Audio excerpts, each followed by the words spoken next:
Hey guys, Matt here. It's the Broken Supercoach back in. Checking in, first time of the year. It's been a while. May or may not have rage quit last season. Made some horrible trades. Ended up finishing 1,090, so just outside the merch. But it's a good year. It's my best year. So hopefully we can back that up again. So round one preseason has just kicked off, and yeah, let's do a team reveal. Well, not so much a reveal because it's not ready yet. There are still some top up players that we're going to have to put in.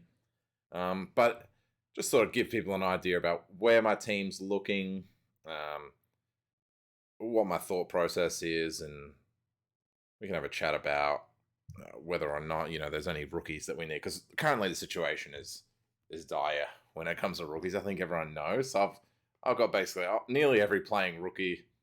They're all so expensive. So there's guys that you have to cut some primos that you probably want. But we'll go through line by line. We'll talk about the key players. We can even pull up perhaps the player lists in each area and why I like and don't like each one. You also got to keep in mind that teams aren't set. Like there are still top up players, so preseason players that they can pick up, and teams like West Coast will do that. There'll probably be a couple of other teams that'll need to do it as well, but West Coast are probably going to take two or three, so there's a chance that they'll pick two or three guys, and they'll be 100k players, and they'll play early, so those guys will come into everyone's team. So you might find some fillers of rookies that are not named in your teams, and you're just going to put those West Coast or other SPP players in that get named, and you're going to be shuffling rookies come round one. And with is it a Wednesday or Thursday game? It's going to be brutal. Let's go through. So I've got I'm opting for sort of a four primos in defense because you just can't find playing players. I'm down to O'Driscoll here who won't play. He just allows you to rotate through between mid and defense. Using Sin, you can swap him around. So he's he's a very popular player.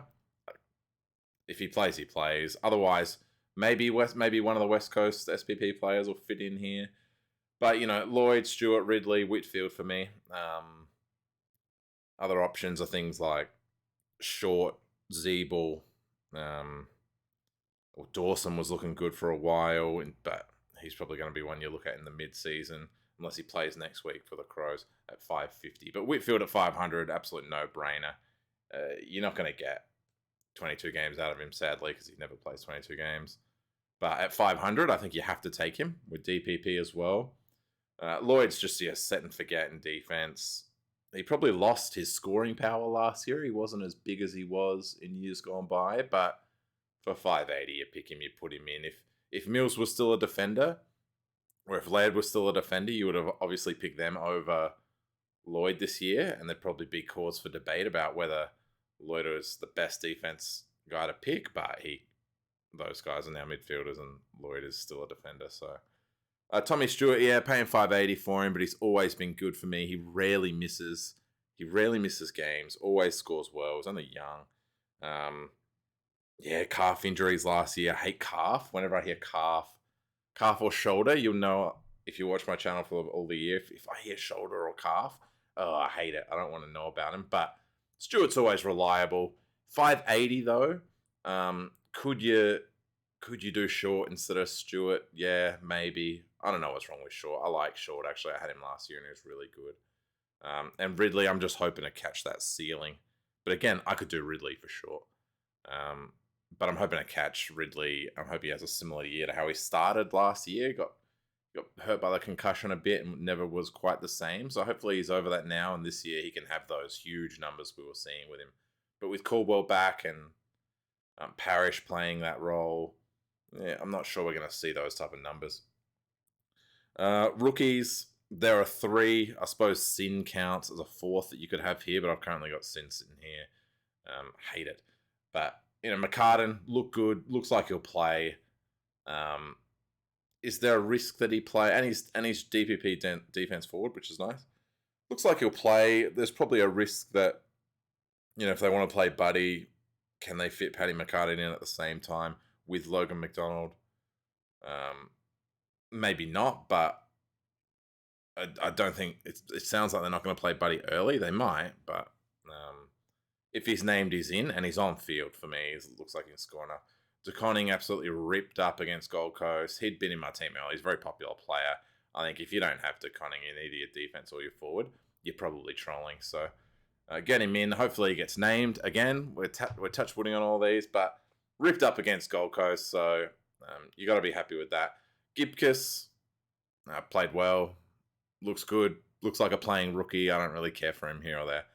And O'Driscoll, there's no one here in defense. So we'll quickly go through the defense list. And we go by own percentage. Always go by own percentage. What else is everyone picking? There's not much on offer. So O'Driscoll 123. You could go Will Kelly 123. These guys will play as many games as each other all year. Charlie Dean's not going to play. This is a ridiculous. If you've still got Charlie Dean in your team because he's 100k, take him out because he's not going to play till round 10. So you're going to sit a non-playing player on your bench for at least 6 to 8 rounds, and I'm going to trade him in when he starts to play. He's injured. He's not coming back. 6 to 10, and that's if he even plays. The positive being that he will play because Collingwood will play kids, you'd think. Skinner floated the idea of Skinner during the year. Didn't show up in the preseason game just gone. If he gets named in the next one, maybe. Port do play kids, so I'm not hugely against Skinner. I'd like to know where he's at though. But if he plays in the next preseason game, it could show that Hinkley has plans to put him in early, and I wouldn't be against putting this guy in instead of O'Driscoll. Gould, he's not going to play. He's not an AFL player. I can't see. So many people are addicted to this pick. He's just not going to play. It's sad for him. Uland wasn't picked. You'd think that they'd be picking guys. Wanganeen Miller, I don't mind actually at all. It's just the price. He's a little bit pricey, but I'll probably he will probably play, so I don't mind this at all.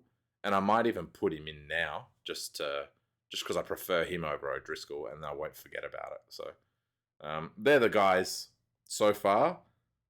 So not too bad, getting some good points there. If I could afford it, I'd even try to drop a primo elsewhere and get 5 defensive premiums and just put Short in and then rely on that last spot to be, McCartan or DeConning on field until I can get someone like a Jordan Dawson who'll probably be in the top 6, Jaden Short, guys like that. You could even float Hewitt, but I think if you're spending 400k, you're committing to that pick. I think Hewitt at 400, you're committing to him as a top 6 player because to make any sort of money, has to go up 100k, and then he's a 500k player.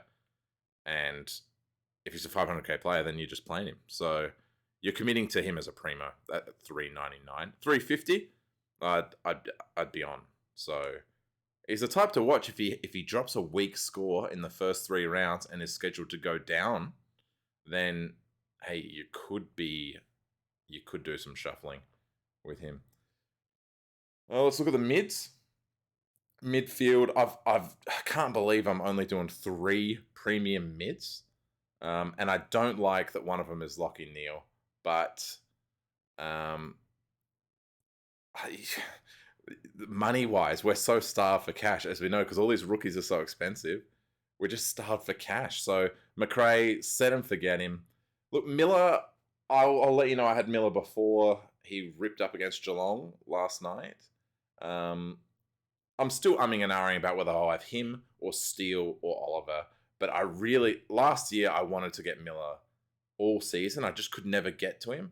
I actually think he's highly underrated. He will be a Brownlow contender this year. He'll play every game. There's not a chance that Gold Coast have a lot of other young players that they want to rotate through the middle, including Rao, a bunch of others. If Hollands comes in, they'll want to rotate these players through. Took Miller's not going anywhere. He's their only seasoned mid. Their only good one anyway. He will play every minute possible in the midfield. And anyone telling you that he might get rotated out for a first-year player or he might have to miss games, Gold Coast should be revoked their AFL license if they rest Miller for any reason this year. If he gets injured, then sure, but he will play every game, and he's that good. Let's have a look. If you look at his scores last year, this guy's putting up numbers. Yeah, 80 early, but 130, 132, 146, 100, 100, 100. Yeah, he missed that one. 130. I mean, look at these numbers. The guys, yeah, I want him, but like I said, there's still that. There's the Oliver factor. There's Steele, and I loved both of those guys last year. Had them early, so there's still that issue. And if you look at, I won't click him out, but I think they're similar priced. Oliver, Steele, and Miller. Neil's the other one. Look, I don't like this pick at all, but I do for the price. He's obviously got a massive ceiling that he could get. So I'm not too fussed in that regard. But, he suffered with injury last year and he never really looked like the player that he was outside of, one game. And a lot of people traded him in on that one game. But I never had Neil last year. And I'm happy I never had him. Well, look at these. 64, 70, 88, 98, 84. If you're paying $550 and he starts dropping scores like this, you got to lose him. But he looked good. He looked good in both. I've seen him play twice now this year, and he looked good in both. So I don't think he'd be back to his old best. Was it 2020 best? Yeah, where he was just, you had to have him. Even 2019, you sort of had to have him. Like these 190. These scores are insane. But yeah, risky. But the truth is, we need a guy like at 540, and Neil's the best name for it. Rest of them, yeah, Barry, Canelio, sort of mid-price players. They both, if you don't, same story as DeConnie. If you don't have Canelio, then you are, I don't know what's wrong with you. You have to have him. He looks great, and I can't believe I'd say that because I want nothing to do with Canelio the last couple of years. But at 260, this guy probably won't even need to trade Canelio if he plays all season, if he stays fit. Even if he drops to, say, averaging just 100 or 90 odd, as a forward, that's a top 6 forward. So he would need, for him to go out of your team, he would need to start putting up regular 60s and 70s to really not interest you at all. Because, currently he's sitting in your midfield, he might be sitting in your forward line. Even if he's just putting up 90s to, 80s to 90s, that's plenty for a top 6 forward. So you just drop him out of your mids, put him in your forward, or you keep him in your forward line. He has to score significantly low to not be considered part of your final team. So price is irrelevant here. You're just getting a cheap premium, in my opinion. Barry looks awesome. Yeah, I think him or Rayner would be what I'd think about there. Whether or not, I think Barry just looks the better of the two. I'd like them both, but again, we're limited by money here, so I would like both Barry and Rayner, especially Rayner covered in forward lines, but all good. Horn Francis and Dacos, these two, Dacos looks like he's going to have an absolute free reign at Collingwood to be their number one midfielder as a 1-year player. It wouldn't shock me if he is part of your final team. He looks so good, and that's on one game, I'm aware, but man, he looks good. He gets a lot of footy, and he looks good with it. So yeah, I'm all in on Dacos, and I can't believe Collingwood got him for nothing. So yeah, it looks good, and worst case scenario, he's going to be 400k really quickly, and you turf him for a big premium mid-bont steal, something like that. And Horn Francis, very similar. Looked very good as well. I actually think Dacos looked better than him, but Horn Francis has the pedigree. He'll be great. Don't worry about that. And these two will carry us well deep into the buys, you'd think. We'd hope, touch wood. And then the other 4, Parker, this is just a filler. Parker didn't play. I don't know who he is. Popular player. If he plays, he plays. If not, I hope I can find someone before the weekend. But Sin, Ward, Saligo. Ward looked good. Put him in. 180. I hate that he's that price, but looked good in the preseason game. Hawthorn are rebuilding, so they'll play guys like this. So I'm really happy with that pick. Sin seemed to play a little bit. It's probably going to be Ward on field and Sin on the bench, but he played a little bit in the preseason. He was one of the guys that came on after halftime, or he might have come on early. He played rare minutes, but he looked good when he played. And Porter reliable. Hinkley's a Supercoach friendly player, so he coach rather. So he'll always help out the Supercoaches. He knows that we need minutes from these rookies, so he plays them even if they're in a position to win games. He'll play those rookies. He knows. It wouldn't shock me if Hinkley's a Supercoach fan himself. Saligo looks like he's going to get. I mean, Crows have a lot of outs, but Saligo's played every game of the preseason so far, and was selected to play the one that got cancelled. Or you assume he was in the mix, rather, to play the one that got cancelled. The issue with the Crows is there's still so many outs through COVID, suspension, injuries, that there is a concern that he's probably one of the first to go. There's probably 3 or 4 guys in that team that don't really belong on a starting 22 AFL team, and I think Saligo's probably one of them. If with Laird with a broken hand, and depending how Dawson fits, and Walker is out for 6, you would think that you can get. Oh, Walker's out for what, 3 or 4? I don't know. Total 6. You think you'll be able to at least get 3 early games from Saligo if he plays, and if he looks decent, then Nix is not the type to drop a rookie, a young player, even though the whole Crows team is young, basically. He's not the type to drop a guy who's playing well. He played Barry well past his expiry date last year. He played guys like Murray well past their expiry date. Even someone like Hinge in defense could work. I could afford him. Nix likes playing those younger players. He comes from that similar pedigree. He comes from that Hinkley line. They're probably in a Supercoach league together. So I think Saligo's a nice pick. Parker, I'd love to be able to pick someone else or see him named. Maybe, again, as I was saying in his defense, maybe one of those West Coast top-up players. We'll hit you with the rucks. Gee, I've just gone Gawn and Grundy. It's safe. I don't have the guts to go Darcy, sorry to say. I know that some do, but I really don't. Bruce, I don't want anything to do with him. Yeah, I don't know why I don't have. I'm just so used to Gawn and Grundy, and yeah, maybe they're not going to be as good as they were in the past. And yeah, Darcy did play 21 games, which is ironically more than Grundy. But I just don't trust Darcy's longevity. They all share the same bye, so it doesn't matter. That would have made the difference if they shared a different bye, but they don't. So realistically, look, if Darcy ends up being a better choice than Grundy or Gawn, it's going to be a matter of last year it was a matter of what if you had gone Darcy over Grundy, which you wouldn't have, but if you somehow had, it's 100 points, which is quite a lot at the top end, at the level I'm playing, at the level that the top end players are playing at. 100 is a lot, but it's not. At the end of the day, it's not that big a deal. You can make better choices around, and 100 points for the guaranteed safety of knowing you've got yourself Gawn and Grundy, then yeah, I'm gonna do that. The other one I've got Hayes currently. It looks like he'll probably play a little bit. I'm hoping he doesn't because you like to have this guy as your loophole. But Hayes looks like he might play. So between Dixon, Hayes, Finlayson, Lysette, they've got a lot of tools.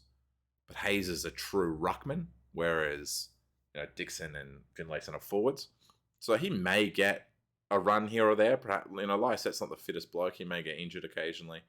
He may just want to rest him occasionally because they'll have a long season. You'd think they'd be looking to try to win the grand final. So he might make us some money too, as well as being a handy loophole. But if another forward shows up, as far as a forward rookie, I would be happy to put Hayes here into that spot. That's 20k you can save and get yourself another forward. And Hayes played and looked decent for Saints on the weekend, but that was just because he just arrived. So I think I'm concerned they might have just picked him to see him play. So I would think about that. I just like the idea of having Hayes. Yeah, he's not going to play often and he may not play at all, but there's a potential that he makes money here. Whereas Hayes from St Kilda is... he might play too, but I need him in the forward line currently. And if you're just going to pick someone cheap like Dixon or this guy Akui or something, then you're just giving up the spot, really. And that's fine. You want to use that. A lot of people like to use that as a loophole and just have a non-playing DPP player for a team that plays a lot of Sunday games. That's fine. Pick a West Coast player. Pick a Carlton player.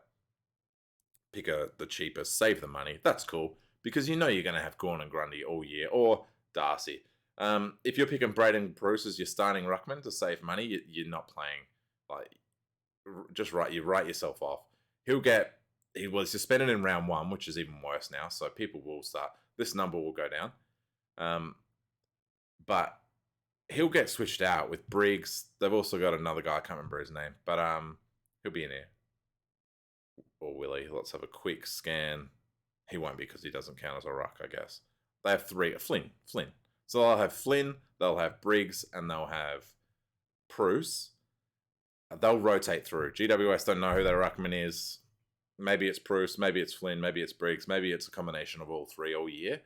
If you're relying on a start, if I'm getting hundreds from Gawn, Grundy, and or Darcy, and you're getting zeros because Briggs and Flynn played instead of, and your rookie and your ruckman is, say, one of these guys, Hayes or something, or Combin, then you are missing massive points, and that's a mistake you made. So don't get sucked in here, and don't put 200k on the bench either. That's, yeah, he could make good money, but 200k on the bench that's a tough ask, especially in ruck.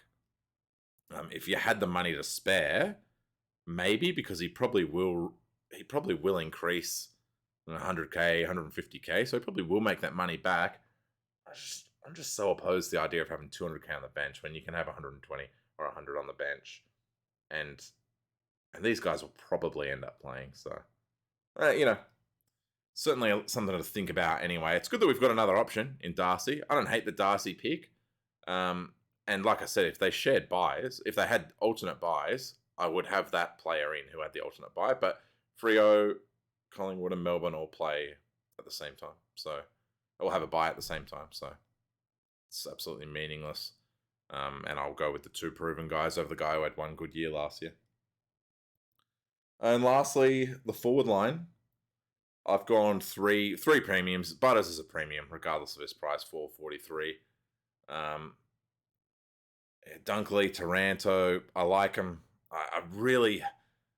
Dunkley's done enough to prove that he's going to be all right in preseason. But if he wasn't a forward, if I was playing him in the midfield, I'd probably avoid him because I just hate shoulder injuries. I just don't trust that he's back. Towards the end of last year, he didn't look outstanding. If you have a look, I mean, once he came, he was dropping these giant scores that we were absolutely loving. I think I was running him as a captain option in the last couple games. And then did his shoulder. And I actually think he did his shoulder in this game, in fact. So he's still put up a momentous score. And then they obviously didn't want to have surgery. Came back 87, 65. So look at it. I mean, that's not good. And that's what shoulder injuries will do to you, especially if you don't have surgery on him. I don't know what happened to him. He wouldn't have had surgery because he wouldn't be back. So he just rested over the preseason, I imagine. Dropped 100 on the weekend. If he was anything but a forward, he wouldn't be in my team.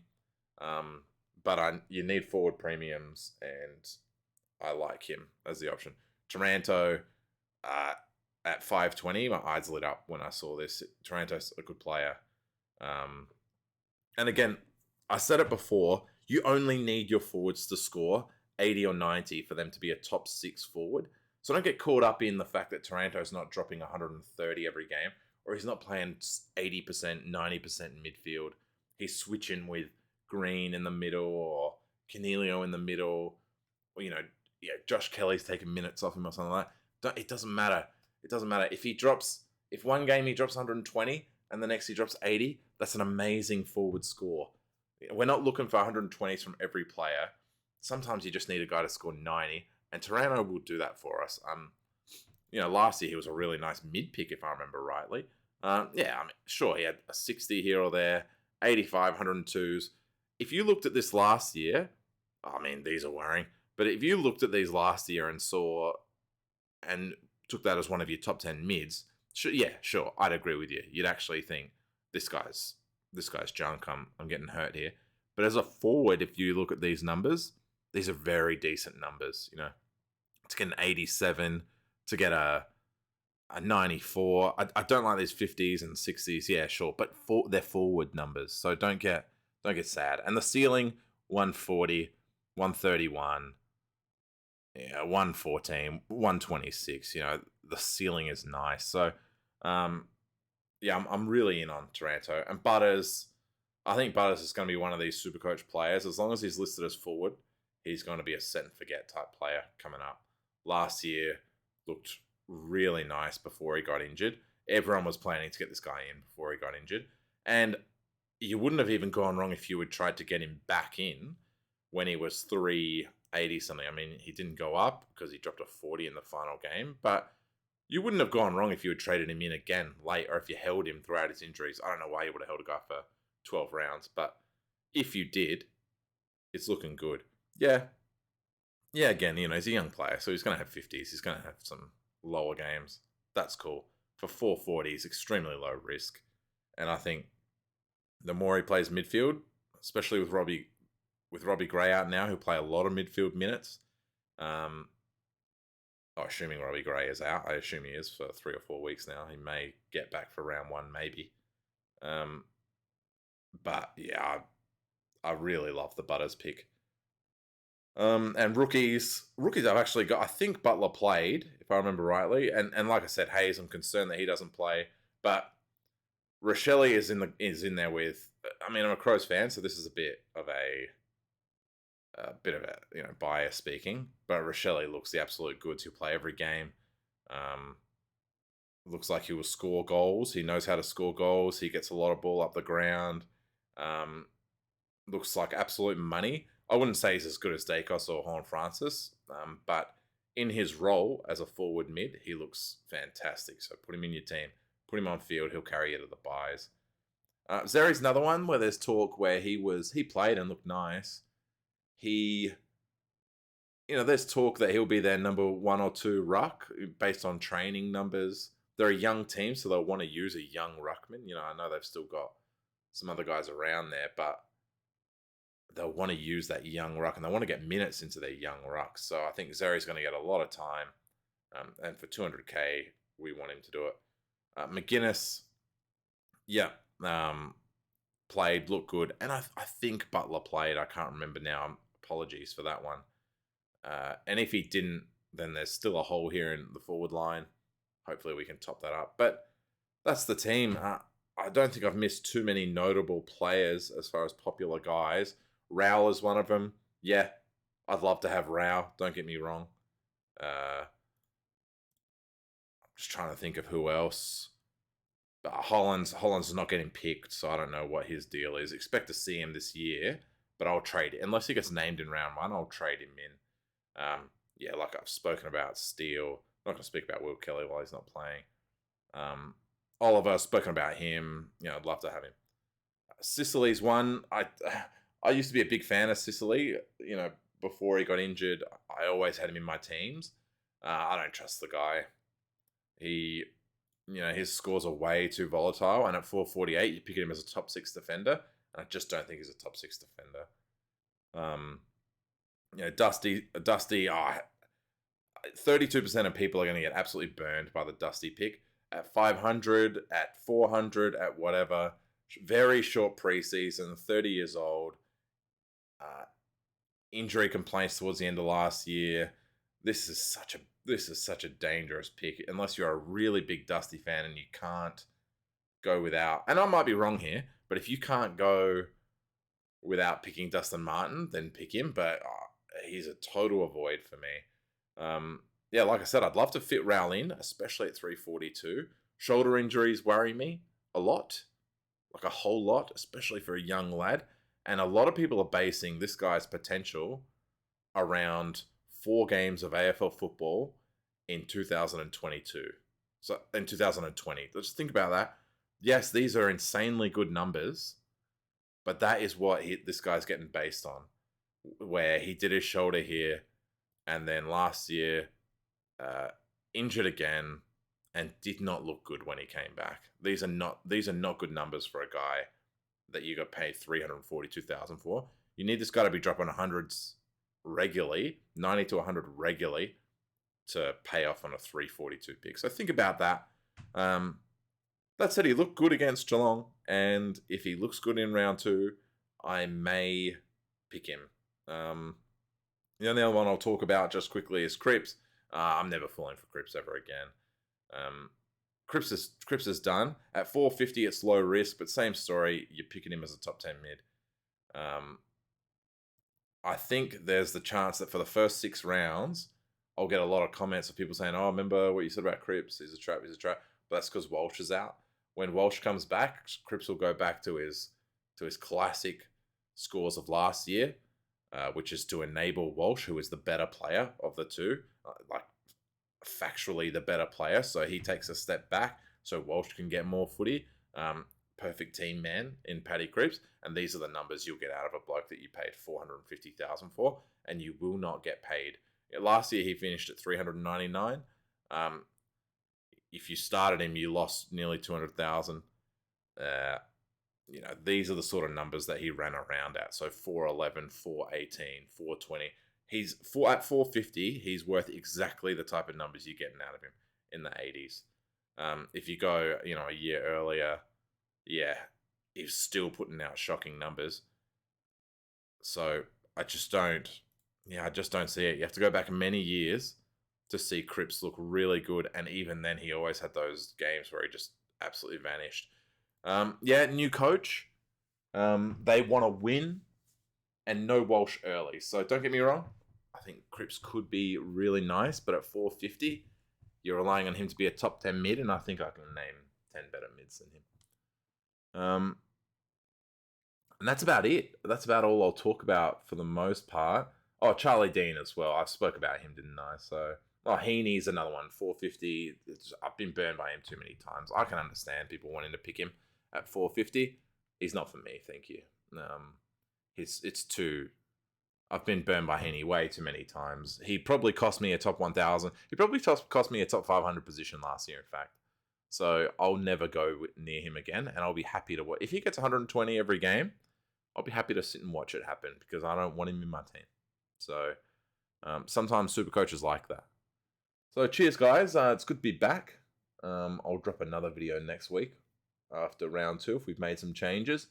And then we'll do some selection updates every day leading up, on the Wednesday, the Thursday, the Friday. So I'm super keen for Supercoach to come back on. So thanks for watching. Hit a like, hit a subscribe, and we will chat again soon.